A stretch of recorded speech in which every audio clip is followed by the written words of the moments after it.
ఏమిటయ్యా నువ్వు అనేది? నీ ఉద్యోగం ఈ అమ్మాయికి ఇవ్వాలా? అవును సార్, ప్లీజ్. అదెలా కుదురుతుందయ్యా? నా ఇంటర్వ్యూలో ఎక్కువ మార్కులు వచ్చిన వాడి నువ్వు, ఈ అమ్మాయి కంటే ఎక్కువ అర్హతలు సర్టిఫికేట్స్ ఉన్నవాడి కూడా నువ్వే. సార్, చదువుల్లో నాకు ఫస్ట్ ర్యాంక్, ఆటల్లో గోల్డ్ మెడల్, ఇవన్నీ నిజమైన అర్హతగానే మీరు భావిస్తే ఈ అమ్మాయి విషయంలో అంతకంటే గొప్ప అర్హత ఉంది సార్. అర్హత? అంత గొప్ప అర్హత ఏమిటో? ఈమె ఆడది సార్, నిస్సహాయమైన ఆడది. ఉద్యోగం లేకపోతే నాకంటే ఎక్కువ బాధలు పడవలసిన ఆడది. ఈ అర్హత చాలదా సార్? మీరు చెప్పిన ఇంటర్వ్యూ పడవ నుంచి నీటిలోకి దూకి చావడం మంచిదన్నది ఆమె పరిస్థితి. ఈదుకొని గట్టుకు చేరగల ధైర్యం నాది. అందుకే సార్, ఈ ఉద్యోగం ఈ అమ్మాయికి ఇచ్చి ఈ ఉన్న పడవ మునిగిపోకుండా చూడండి. ఈ ఉద్యోగం నాకెవడం కన్నా ఆవిడకిస్తే నాకిచ్చినట్టే భావిస్తాను. Good, very good. ఈ రోజుల్లో తనకొచ్చిన ఉద్యోగాన్ని ఇంకొకరి అవసరాన్ని గుర్తించి ఇవ్వడం అనే గొప్ప విషయం మొదటిసారిగా చూస్తున్నాను. I'm accepting your request. Thank you sir, thank you very much. అవును, నీకొచ్చిన ఉద్యోగాన్ని ఈ అమ్మాయికే ఇవ్వాలని ఎందుకు అనుకుంటున్నావు? ఈవిడ ఈవిడ ఈవిడ అదే ఆవిడ. ఆహా, కాస్త చెప్పు. నేను చెప్పను. ఐ మీన్ చెప్పవయ్యా. చెప్పటానికి కాస్త ఇబ్బందిగా ఉంది, మీరే అర్థం చేసుకోవాలి ప్లీజ్. అత్తమ్మగారు,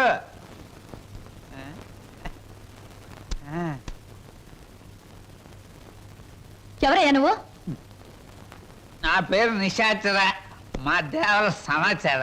ఈ పుస్తకం మీకు ఇచ్చిరామంటే వచ్చాను. ఏమిటి పుస్తకం? వాత్సాయన మహర్షి రాసిన కామసూత్ర గ్రంథం. ఇక్కడెందుకు పెడుతున్నావు? ఇక్కడ పనిచేయడానికి వచ్చిన వాళ్ళకల్లా ఒక్కో పుస్తకాన్ని ఇవ్వడం, వాళ్ళ చేత చదివించడం, పని మానేసి వెళ్ళిపోయేటప్పుడు చివరిన సంతా పెట్టి వాళ్ళ చేతి ఇచ్చేయడం మా సమాచారం అలవాటు. ఎవరా సమాచారం? నేనే హరహర మహాదేవ శంభో శంకర. ఎవరయ్యా నువ్వు? పగటి వేషగాడువా? వారు నేను చెబుతా. నా పేరు బోలా, అంటే బొక్కోలంబోదరం. మరి జిగిబిగి గజిబిగి చికుముకు లాంటి మీ పేరు తెలుసుకోవచ్చా? ఎందుకు తెలుసుకోకూడదు? ఏ పేరైనా ఎవరైనా ఎప్పుడైనా తెలుసుకోవచ్చు. కానీ మీరు నా పేరెందుకు తెలుసుకోవాలనుకుంటున్నారో తెలుసుకోవచ్చా? హరహర హరహర. షో! ఇది బుక్ స్టాల్. భయపడితే కస్టమర్స్ రారు. నెమ్మదిగా చెప్పండి. పర్వాలేదు, కాస్త గట్టిగానే చెప్పండి. Thank you. నేను ఈ 5 స్టార్ హోటల్కి, అంటే ఈ 5 నక్షత్రాల హోటల్కి ప్రొప్రైటర్ని. నువ్వా? ఏ జోక్ చేస్తున్నావా? హరహర. అందరూ అలాగే అనుకుంటారు. 1947లో మా తాతగారు చస్తూ మా నాన్నగారికి 2 కోట్ల రూపాయలు ఇచ్చారు. మా నాన్నగారు దాన్ని 4 కోట్లు చేసి విమాన ప్రమాదంలో మా తల్లిగారితో పాటు చచ్చారు. 1981లో మా అత్త నన్ను పెంచి పెద్ద చేసి ప్రేమించి 2 కోట్లు ప్లస్ ఈ 5 నక్షత్రాల హోటల్ నాకిచ్చి అది చచ్చింది. మొన్ననే మా నాన్నగారు ఉంచుకున్న ఆవిడ చస్తూ మరో 2 కోట్లు ఇచ్చింది. చావు చావుకి కోట్లు సంపాదిస్తున్న మనిషిని నేను. ఆ కోట్లు ఏం చెయ్యాలో తోచక చస్తున్న మనిషిని నేను. మరి నువ్వేం తోచక చస్తున్నావో సెలవిస్తావా చిక్కుబుకి? ష్యూర్. నా 8 ఏళ్ల వయసులో ఒకడిని బండరాయితో బుర్ర 24 ముక్కల కింద పగలగొట్టాను. ఇప్పటి వరకు 2 ముక్కలు పోలీసు వాళ్ళకు దొరకలేదు. ఆ నేరానికి నన్ను బోస్టన్ స్కూల్, అంటే బాల నెరస్తుల బడిలో 10 ఏళ్ల శిక్ష వేశారు. శంభో శంకర్. ఇంక చెప్పొద్దు. మిమ్మల్ని చూస్తుంటే వీరవరితలు రుద్రమదేవి, ఝన్సీ లక్ష్మీబాయి లాంటి వాళ్ళు గుర్తొచ్చి నా ఒళ్ళు జలజలా జలజరిస్తోంది. నాతో పెట్టుకుంటే అంతేలేండి. ఇంతకు మీరు వచ్చిన పనేమిటి? రండి చెబుతా. నిశాచర, ఏం సమస్య? ఆ అమూల్యాన్ని ఆమెకు అందచేయి. ఈ బుక్ స్టాల్ కు వచ్చిన ప్రతి అమ్మాయితో ఈ పుస్తకాన్ని చదివించి డిస్కస్ చేసి డిగ్రీ ఇస్తాను. సర్టిఫికెట్ మీద సంతకం పెడతాను. అలాగే నీతో కూడా. చదివితే పోలా? చూద్దాం.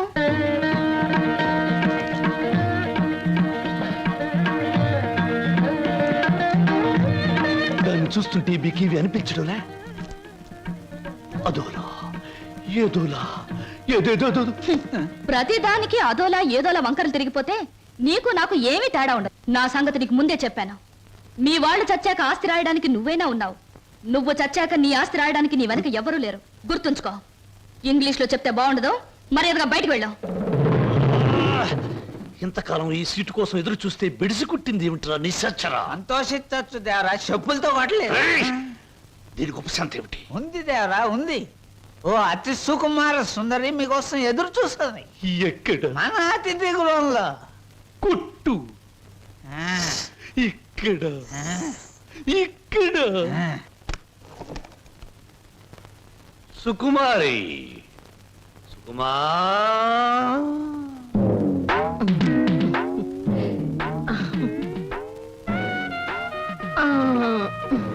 మీరేనా సుకుమారి తల్లి గారు? మీ అమ్మాయి ఎక్కడా? తల్లెవరు పిల్లెవరు నేనే సుగంధం సుకుమారిని సీట్ సిట్టిని పశ్చిమ గోదావరి జిల్లాలో నైరుతు పవనాలు వచ్చినప్పుడు కందిసేను మంచికాడ పెద్ద మనిషి అయ్యాను. ఋతుపవనాలు వంటబెట్టి కంతమంతం పెరిగాను గాని ఏది ఈ నెలాఖరికి 17వ సంవత్సరం తక్కువ దాటుద్ది. మీరేనా ప్యాసింజరు? ప్యాసింజర్ లేదు, ఎక్స్ప్రెస్ లేదు, గూడ్స్ బండి లేదు. నువ్వు బయటికి పో. తెలుపమంటారేటి? ఏడ్సేను బాబు, కంగారు అయిపోయింది. ఊళ్ళో క్రికెట్ మ్యాచ్ వచ్చింది కదా, సరికంతా అట్లకి వెళ్ళిపోయింది. ఈ ఏళ్ళకి సోమవారం మౌన రథం. మీరు పిలిపించారు అనగానే రథం తీసి గూట్లో పెట్టేసి పరిగెట్టుకు వచ్చాను. పుల్లకాల సీట అక్కల సీట. వద్దు. నువ్వు అడుగు ముందుకు వేసిన శీలాన్ని పొడు చేయొద్దు. వెళ్ళిపో, వెళ్ళిపో. ఇదేడు బాబు కళా నిజమా? చెక్కాల అంబోధం గారంటే చెక్కా కాదు రంకిణి, బొక్క. అదే బొక్కాల అంబోధరం గారంటే మా పేట అంతా కథలుగా చెప్పుకుంటారు. తీరం వచ్చితే మీరేడు బాబు నీరసపడిపోయి నీరు గారిపోతున్నారు. అది బతికున్న రోజుల్లో ఇప్పుడు నీరసం వచ్చేసింది. నా గురించి తక్కువ అంచనా ఎత్తున్నారో ఏటో. నాకు చాలా రికార్డు ఉన్నది. శ్రీకాకుళం దగ్గర నుంచి శ్రీహరికోట దాకా సింహనుడు సుగంధం సుకుమారి అంటే పడి చచ్చిపోయేవారు. ఒకప్పుడు పోయేవారు, ఇప్పుడు పైకే పోతారు. నువ్వు వెళ్ళిపో. 716 ఇచ్చి నాకు మటుకు న్యాయం ఉండొద్దు. ఎక్కడిదక్కడ ఉంది కాబట్టి పైన 110 కొట్టించుకుని ఇచ్చి.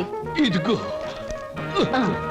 ఇదిగో బాబు, ఈ ఆల నుంచి బాదం పప్పు పిత్తా పప్పు అన్ని బాగా తిను, లేకపోతే ఆడదందరూ అలసైపోతావు. చెక్కాలి అంబోదరవాడు చెక్క. చెక్క కాదు, బొక్క.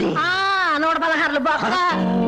శంకర, పరమేశ్వర, చిచి చిచి, స్నానం చేసి వచ్చిన ఈ పేరు చెప్పిస్తా. ఎక్కడ మాత్రం ఇక్కడ. Very good. ముద్దమందారా, ఉల్లిపాయ వేయి, వెయ్యి వెయ్యి వెయ్యి, పచ్చిమిరకాయలు వెయ్యి వెయ్యి, అల్లం వెయ్యి. అయ్యయ్యో. చలాయ్. అన్ని చెప్ప. హాయ్ చింటూ, రా రా రా, మన కోసం పెసరట్లు వేగుతున్నాయి. అల్లం వేసాం, జీలకర్ర వేసాం, పచ్చిమిరకాయలు వేసాం. రా రా రా రా. చలాయ్ రైట్ రా.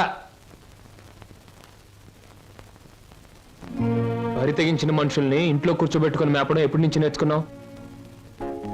ఏమిటి అలా మాట్లాడుతున్నా అసహ్యంగా? ఇంటికొచ్చిన గెస్ట్ ని.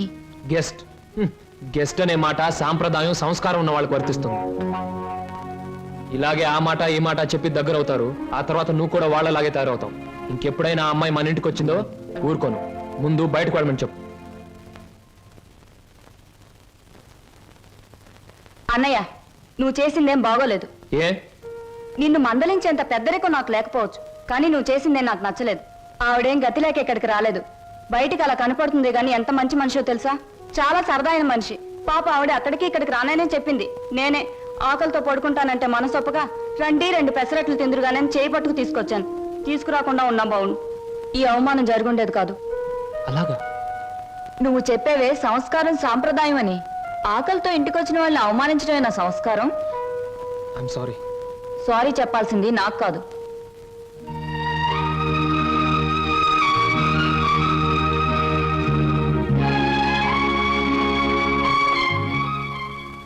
Hello mister Srinu. I'm sorry. Chintu, ఏం నాగదిలోకి వచ్చేసారు? నా తొందరపాటుకు సారీ చెప్పాలని వచ్చాను. క్షణంలో తొందరపడి మరు క్షణంలో సారీ చెప్పినా నేను అంగీకరించడం. ఎందుకో తెలుసా? అపార్థం చేసుకోవడం, మళ్ళీ సారీ చెప్పడం నీ కొత్తేమో గాని నాకేం కొత్త కాదు గురు. ఈ ప్రపంచానికి నేను అర్థం కావడం లేదో, నాకే ఈ ప్రపంచం అర్థం కావడం లేదో. అర్థం కావడం లేదు. నేను నవ్వుతుంటే ఎదుటి వాళ్ళు ఏడుస్తారు. అయ్యో పాపం వాళ్ళు బాధపడుతున్నారు కదా అని నేను ఏడవబోతే వాళ్ళు నన్ను చూసి నవ్వుతారే. నవ్వాలో ఏడవాలో తెలియక నవ్వబోయి ఏడుస్తూ, ఏడవబోయి నవ్వుతూ ఏదో బండి లాగించేస్తున్నాను గురు. నా జీవితంలో మొదటిసారిగా నాకు అర్థం కాని మనిషిని చూస్తున్నాను. కరెక్ట్. నా జీవితంలో మొదటిసారిగా నన్ను అర్థం చేసుకున్న మనిషిని చూస్తున్నాను. థ్యాంక్ గురు. నేను ఎందుకు ఇలా ఉంటాను, ఎందుకు ఇలా మాట్లాడతానో నీకు తెలుసా? పట్టు చీరల్లోనూ లంగావోణీల్లోనూ కనిపించే అమాయకత్వం వైపు మగ కళ్ళు ఆకలిగా చూస్తాయి. ప్యాంటుల్లోనూ షర్టుల్లోనూ బరి తెగించిన మాటల్లోనూ కనబడే కరుగుదనానికి భయపడతాయి. అందుకే గురు ఈ మారువేషం. అసలు నీ పేరు స్వప్నకు బదులు తుఫాను పెట్టుంటే పోయేది. అవును, నీ వెనక ముందు ఎవరు లేరా? ఎందుకు లేరు? 6 కోట్ల మంది ఆంధ్రులు నా బంధువులు, మిగతా 64 కోట్ల మంది నా స్నేహితులు. అసలు ఈ దేశంలో ఒక్క వ్యక్తి తప్ప మిగతా వాళ్ళందరూ నా సోదరులే గురు. ఎవరా వ్యక్తి? ఉన్నాళ్లే, దొరికినప్పుడు నీకే చూపిస్తాగా. ఎవరు? చూపిస్తాలే. తప్పకుండా చూపిస్తావా? చూపిస్తాను గురు. అబ్బబ్బబ్బబ్బా, అంత కంగారే నీకు? ఇందాక పెసరట్లు ఏం చేసావు? వాటిలో ఉల్లిపాయలు వేస్తే బాగుంటుందని చెప్పడానికి వచ్చే లోపల ఇలా వచ్చేసావు నన్ను ఇలా. పెసరట్లే కదా. ఆ. లక్ష్మి, లక్ష్మి, నువ్వు ఉండు. లక్ష్మి,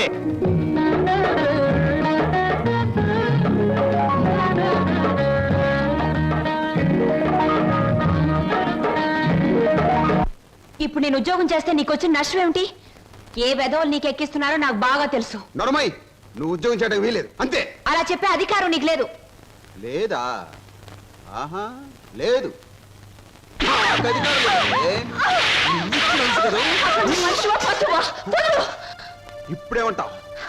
ఆడదాని మీద చేయి చేసుకునే ప్రతి వెధవని ఏమంటారో నిన్ను అదే అంటాను. ఛీ! అక్క నేను వస్తాను. ఆగో, మర్యాదగా చెప్తున్నా, ఈ రోజు నుంచి నువ్వు ఉద్యోగం చేయడానికి వీలేదు. ఒక్కడుగు ముందుకు వేస్తానా? వేసి తీరుతాను. వేసి తీర్స్తావటే. ఆగో, కదిలావా నీ అక్క పోతే కిసాన పాలవుతుంది.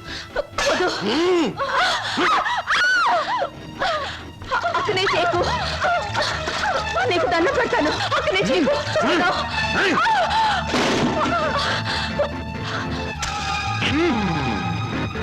నువ్వా? ఎందుకు అయిపోయి నన్ను? చేస్తున్నది వెధవ పని గనక, వెధవలు చేసే పని గనక. ఒక పేపర్లు అమ్ముకునే వారితో మాట్లాడాల్సిన అవసరం నాకు లేదు.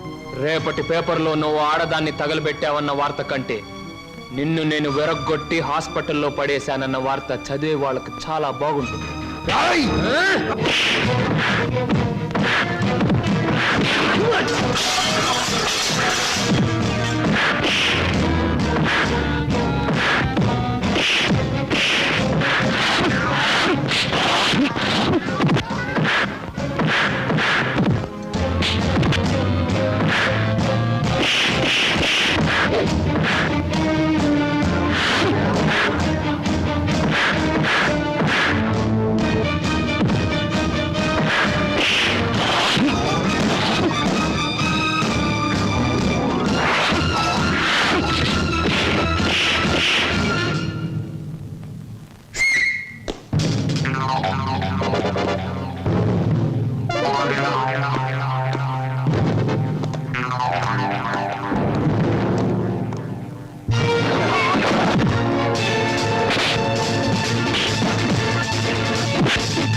రూమ్స్ బుక్ చేసాం, కన్ఫర్మ్ అయ్యాయా?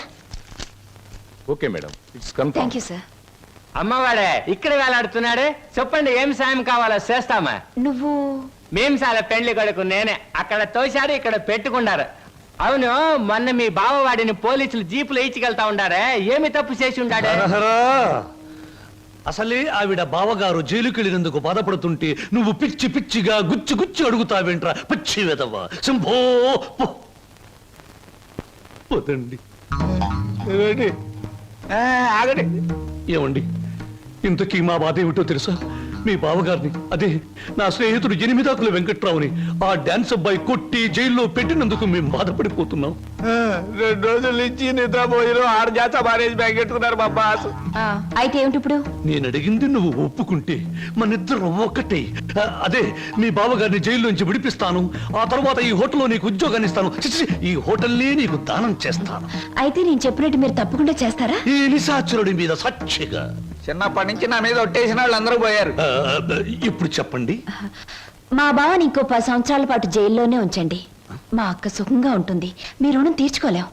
రామేశ్వరం వెళ్ళిన శనీశ్వరం తప్పదని చూడండి, ఆ 3 రూమ్స్ క్యాన్సిల్ చేయండి. రూమ్స్ ఎందుకని క్యాన్సిల్ చేయడం?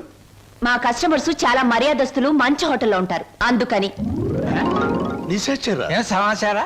ఆ టుంకుటుమారి ఏముందిరా? చెయ్యదవా ఆ లెవెల్లో చిట్టేసి వెళ్ళిపోయింది. ఒరేయ్, నిన్ను చంపుతా. చంపే ముందు అన్నమాట ఇవాళ మీ పుట్టినరోజు. నా పుట్టినరోజును కూడా తట్టుకోలేనంత దెబ్బతీసింది కదరా. దీనికి ఉపశాంతి ఏమిటి? ఉపశాంతి ఏమిటి? ఆడదాని దెబ్బ మందు ఆడదే. మీ పుట్టినరోజు సందర్భంగా ఓ స్పెషల్ ప్రోగ్రామ్ ఏర్పాటు చేశా. ఏమిటి? ఆంధ్రాష్ట్రం మొత్తం ఎత్తించి ఆంధ్ర సీడెడ్ నైజాం వైజాగ్ ఏరియాల నుంచి కంటికి మెదలైన ఆడవాళ్ళని తీసుకొచ్చా. వాళ్ళంతా ఎమ్మెల్యే పోటీ చేస్తే నెక్కొచ్చేంత ప్రముఖులు.